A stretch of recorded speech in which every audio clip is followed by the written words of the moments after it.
গ্রীষ্মের তীব্র তাপদাহ থেকে বাঁচতে জমিতে কাজ শেষে নদীতে গোসল করতে নেমেছিলেন 6 কিশোরী। সেখানেই রিলস ভিডিও বানানোর সময় মর্মান্তিকভাবে ডুবে মৃত্যু হয়েছে তাদের। ঘটনাটি ঘটেছে ভারতের উত্তরপ্রদেশের আগ্রায় যমুনা নদীতে। স্থানীয় প্রশাসনের দেয়া তথ্য অনুযায়ী ওই কিশোরীরা কাছাকাছি কৃষি জমিতে কাজ শেষে নদীর পাড়ে গিয়েছিলেন এবং শরীর ঠান্ডা করার উদ্দেশ্যে পানিতে নেমেছিলেন।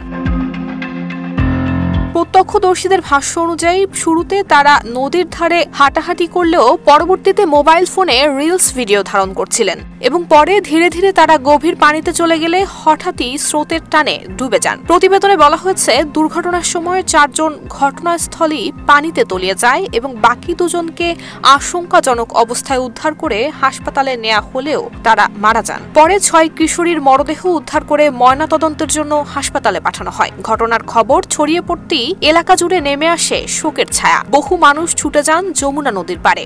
স্থানীয়দের কাছ থেকে সংবাদ পেয়ে পুলিশ এবং জেলা প্রশাসনের ঊর্ধ্বতন কর্মকর্তারা দ্রুতই পৌঁছান ঘটনাস্থলে।